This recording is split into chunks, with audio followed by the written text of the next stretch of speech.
여러분들 무탈이 건강하게 잘 지내고 계신가요? 제 소개를 드릴게요.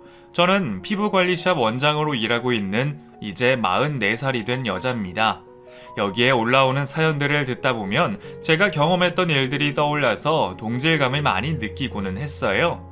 감히 말씀드리건대 여러분들도 제 사연을 들으시면서 공감하시는 분들이 계실 거예요. 결혼은 일륜지대사라고 하잖아요. 정말로 신중에 신중을 기해서 결혼할 사람의 됨됨이와 가정 형편에 대해 잘 알고 해야 하는 일이라는 걸 저는 뒤늦게 깨달았습니다. 저는 파도에 휩쓸리는 듯이 남들 하니까 해야 한다고 생각해서 결혼을 하고 크게 낙담한 경험을 가지고 있어요. 지금은 그때 상처는 거의 다 잊기는 했어요.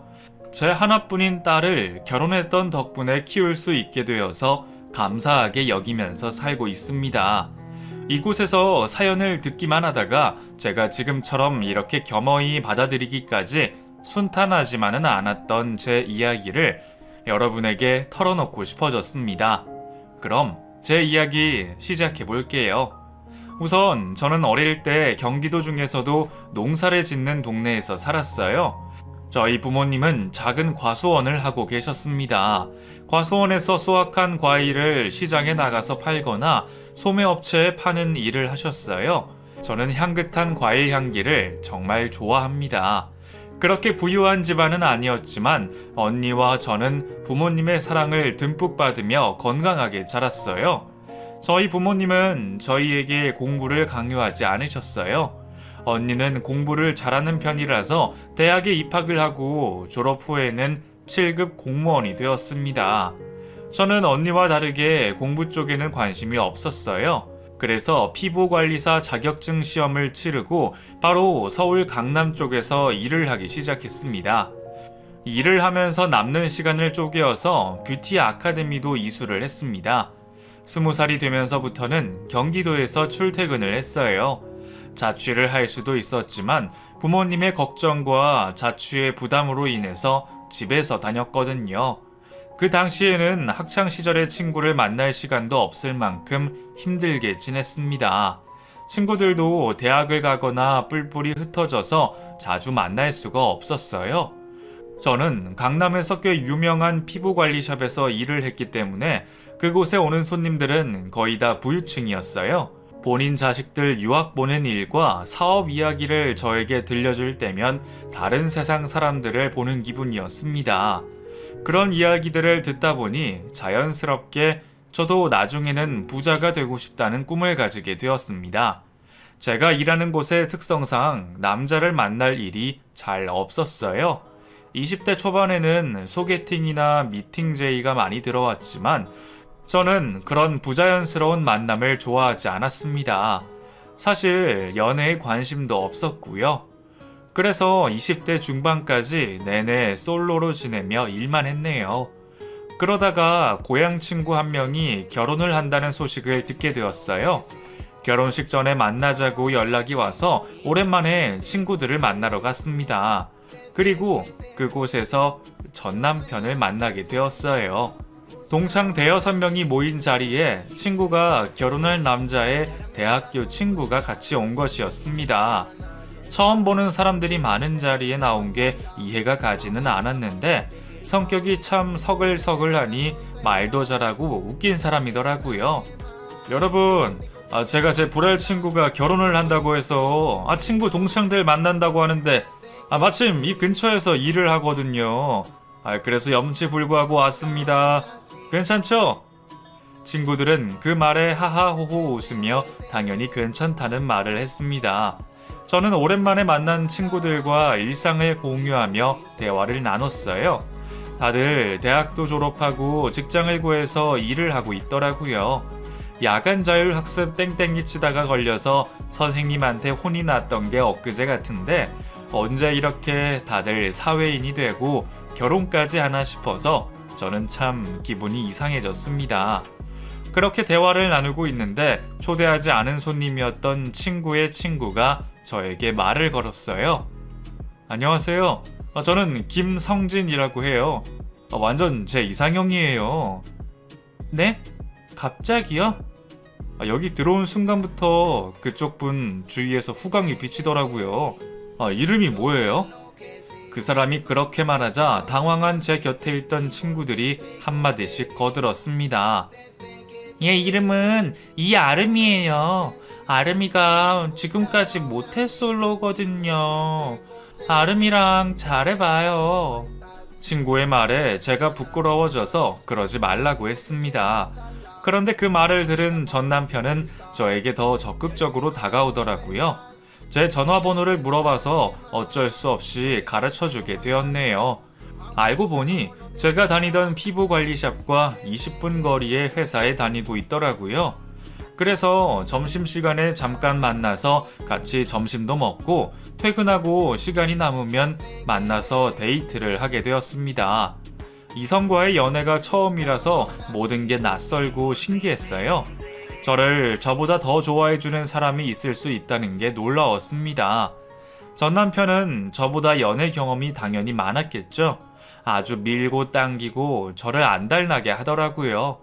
당시 전 남편은 중견기업에서 영업사원으로 일을 하고 있었습니다. 그래서 가끔씩 연락이 되지 않을 때가 있었어요. 흔히 잠수를 탄다고 하잖아요. 그럴 때마다 저는 애간장이 타들어가는 기분이었습니다.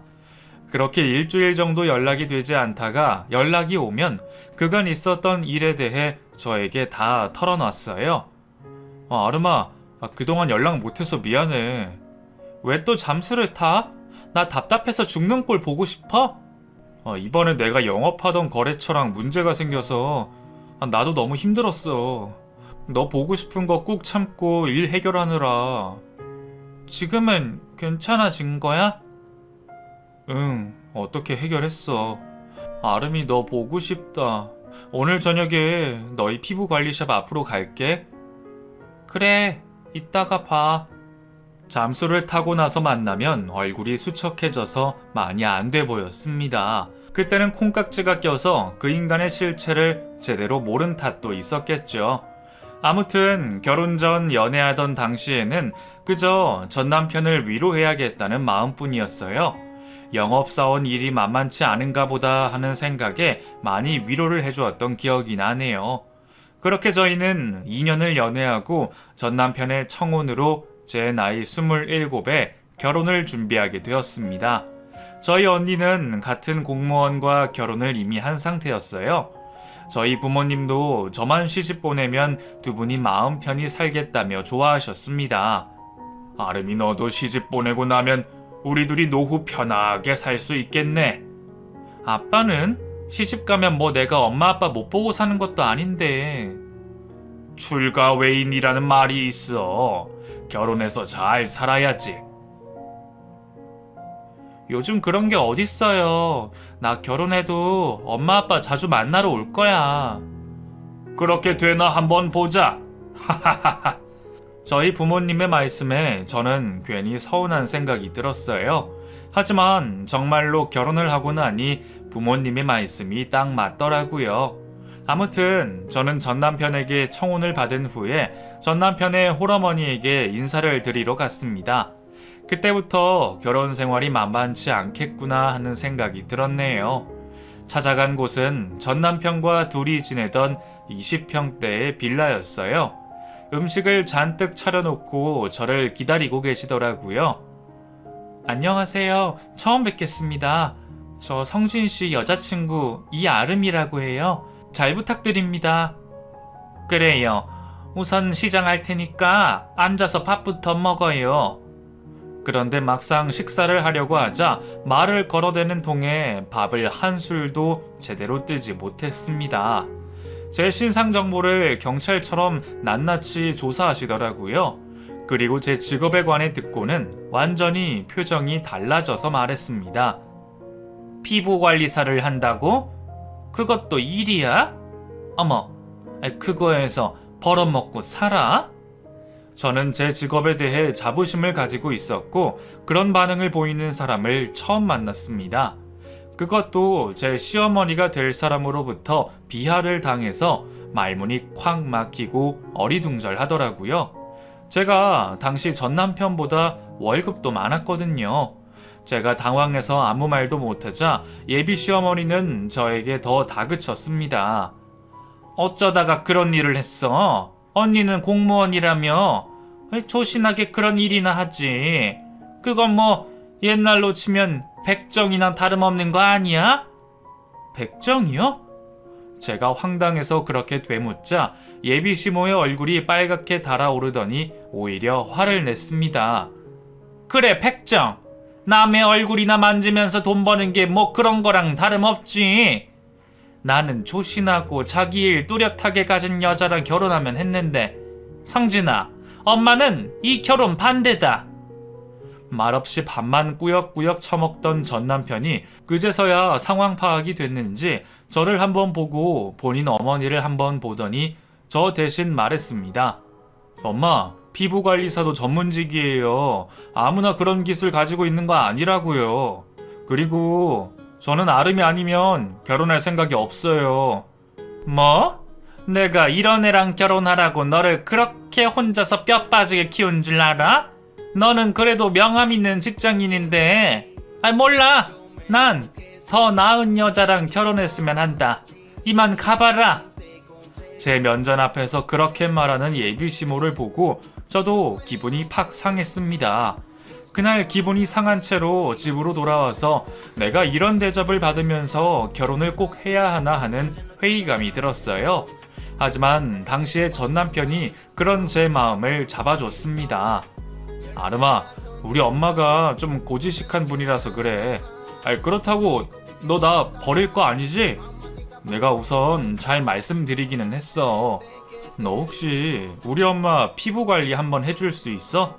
엄마도 너 일하는 거 보시면 마음이 바뀌실지 모르잖아.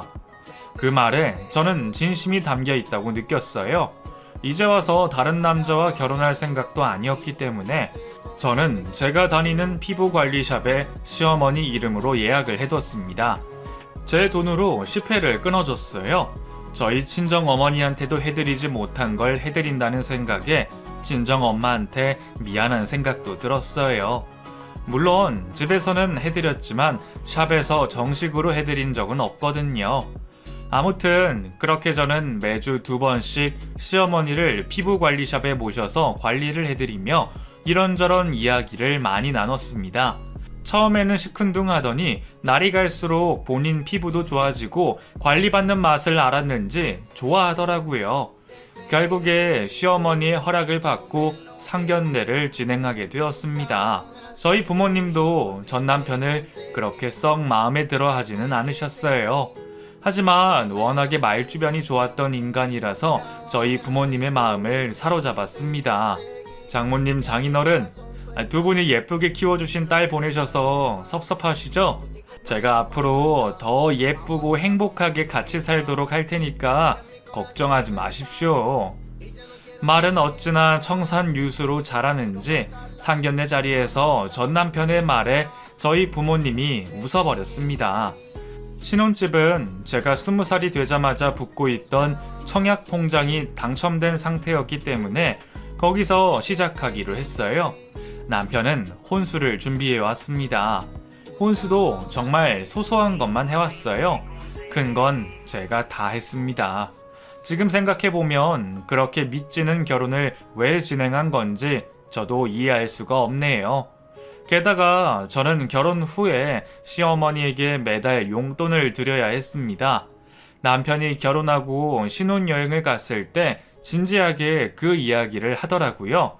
미리 이야기하지 않고 결혼을 하고 나서야 했다는 게 참 음흉한 놈이었죠. 아름아, 사실 우리 집에 빚이 좀 있어. 아버지가 나 대학 때 빚지고 돌아가셔서 아직 남아있거든. 어머니는 몸이 좀 안 좋으셔서 일도 못 하시고, 그래서 내가 매달 100만 원씩 용돈을 드렸거든. 결혼 후에도 그거 끊을 수는 없을 것 같아. 뭐? 100만 원이나? 대체 빚이 얼마길래? 아니, 언제 다 상환할 수 있는 건데 왜 이제야 말해? 하나씩 물어봐. 나는 너랑 꼭 결혼하고 싶었고 그런 이유로 널 포기할 수 없었어. 빚은 앞으로 한 5년은 더 갚아야 할 거야. 그래서 내 월급에서 100만 원씩 어머니 용돈 드리면 남은 돈은 적금 붓고 생활비는 당분간 아름이 네 월급으로 해야 할 것 같아. 당신 월급 200 조금 넘는데 거의 반을 어머니 드리면 적금은 얼마나 부으려고? 남은 돈 다 적금 부어야지. 우리 아이도 낳아야 하니까. 저는 진지하게 고민을 했고 어차피 결혼도 했고 그 사람이 미래 계획을 이야기하는 것에 대해 긍정적으로 생각했어요. 그래서 그러자고 말해버렸습니다. 결혼을 한 이후에 남편은 더 일 때문에 바쁘게 지냈어요. 야근도 많고 영업하는 일이라서 그런지 술을 마시고 들어오는 날도 많았습니다. 그 와중에도 저는 임신을 하게 되었네요. 임신을 하고 초반에는 입덧 때문에 잘 먹지 못해서 오히려 살이 빠질 정도였어요. 저희 친정엄마가 해주시는 음식을 먹을 수가 없었습니다. 그래도 임신 중반이 넘어가고 나서는 입덧이 덜해져서 음식을 잘 먹을 수 있었어요. 저는 임신 9개월 차가 되었을 때 제가 다니던 피부관리샵에서 임신 휴가를 썼습니다. 저를 찾는 고객분들이 많아서 저는 아이를 낳고 나면 바로 일선에 복귀할 예정이었어요. 그렇게 집에서 지내고 있는데 남편이 어느 날부터 아침에 출근을 할 생각을 하지 않더라고요. 당신 오늘 출근 안 해? 얼른 일어나서 준비해. 밥 차려 놓을게. 그게 아름아. 왜? 나 사실 회사에서 잘렸어. 뭐? 회사에서 잘려? 언제? 2달 됐어. 금방 다른 회사로 이직할 수 있을 줄 알았는데 어렵네. 왜? 잘 다니던 회사를 왜 잘려? 그게 내가 꼼수를 부리는 바람에. 들어보니 남편은 본인이 다니던 회사에서 영업을 하면서 더 돈을 남겨서 회사 모르게 꿀꺽한 모양이더라고요. 그걸 알아챈 회사가 경찰에 신고를 한 해 만에 했는데 그래도 다행인지 신고를 하면 회사에도 타격이 있을 거라고 생각해서 남편만 잘라버렸다고 했습니다. 아마도 그 회사에서 그런 짓을 하고 다닌 게 다른 회사들에게도 소문이 났겠죠. 그러니 일을 구하기 쉽지 않았던 겁니다. 참 한심하고 어이가 없었어요. 아니 대체 왜 그런 짓을 했어? 그렇게 남긴 돈은 어떻게 했는데? 제 다그침에 남편이 눈물을 떨구며 말했습니다. 어머니가 너무 힘들어하셔서 어머니 다 드렸어. 내가 뒤로 딴짓하려고 돈 공쳐둔 건 하나도 없어. 믿어줘. 정말 이해할 수가 없네. 그래서 말인데 아름아, 어머니한테 매달 드리는 용돈 있잖아. 나 일 구하기 전까지 네가 드리면 안 될까? 나도 지금 회사 쉬고 있는데 그 돈을 어떻게 드려? 너 모아둔 돈 있잖아. 조금만 부탁할게. 엄마 용돈 못 드리면 빚 독촉 시달리셔야 되고 엄마는 나 회사에서 잘린 것도 모르셔. 그렇게 아들 자랑하고 다니시는데 충격받으실까봐 나 말 못해. 아이를 낳으면 돈 들 곳도 많았는데 남편 집안의 빚을 갚기 위해 제 돈을 줘야 한다는 현실이 너무 갑갑하게 느껴졌습니다. 하지만 다시 한번 남편을 믿고 싶었어요. 당신 열심히 회사 취업할 생각해. 딴짓하지 말고. 그럼 내가 우선 어머니 용돈 드릴게. 아이 낳으면 당분간 어머니한테 맡길 생각이었으니까 우선은 그렇게 하자. 고마워 아름아. 내가 열심히 이력서 내고 해서 취업 성공할게. 남편은 본인 어머니가 남편이 회사에 잘린 걸 알리고 싶지 않다며 저에게 돈을 받아가서 그 돈을 시어머니에게 보냈어요. 시어머니는 제가 임신한 기간 동안 아무런 임신했다고 축하해주거나 걱정도 해주지 않았습니다. 그저 남편과만 연락을 주고받는 모양이었어요. 가끔 저에게 연락이 오면 남편 밥을 잘 차려주라는 잔소리만 했습니다. 그렇게 저는 출산 예정일을 일주일 앞두고 진통이 와서 병원에 혼자 가게 되었어요. 남편에게 연락을 했는데 전화를 받지 않았습니다. 저는 결국 친정 부모님에게 연락을 드렸어요. 엄마, 나 지금 배가 너무 아파. 병원 가야 될 것 같은데 성진이 연락이 안 돼. 뭐? 김서방 왜 연락이 안 돼? 엄마 얼른 갈게. 걱정 말고 그 병원 혼자 갈 수 있지? 응, 엄마. 빨리 와. 나 혼자 무서워. 아무리 그래도 시어머니에게 손주가 태어난다는 소식을 알려야 할 것 같아서 저는 택시를 타고 가는 길에 시어머니에게 전화를 걸었습니다. 어머니, 저 지금 진통이 와서 병원 가는 중이에요. 성진 씨는 연락이 안 되네요. 그래? 얘가 일하느라 바빠서 연락 못 받겠지.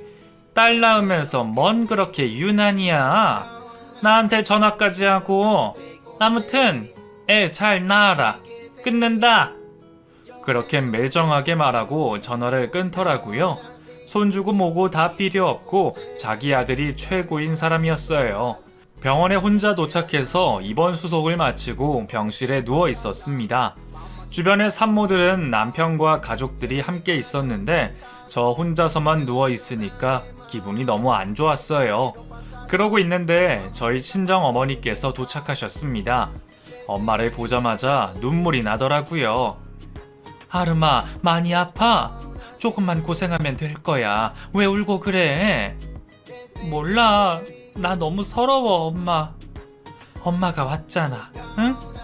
아휴, 김서방한테 내가 전화해봐야겠다. 하지만 남편은 전화를 끝까지 받지 않았습니다. 저는 진통도 심하고 아이가 나올 생각을 하지 않아서 결국 제왕절개 수술을 받게 되었어요. 아이가 4kg로 크게 태어났습니다. 아이를 받아보니 너무 감격스러워서 또 주책맞게 눈물이 흘렀습니다. 저희 친정엄마는 화가 나서 어쩔 줄 몰라 하고 계셨어요. 도대체 김서방은 뭐가 그렇게 바쁘다고? 지 와이프가 애 낳는데 연락 한 통이 없어. 전화기는 뭐 폼으로 들고 다니니? 영업하는 애라 전화기 볼 일도 많을 텐데 대체 무슨 일이래? 몰라. 요즘 뭐 하고 다니는지. 저는 남편 이야기에 한숨만 나왔어요. 아이를 낳고 4일간 병원에 입원을 한 후에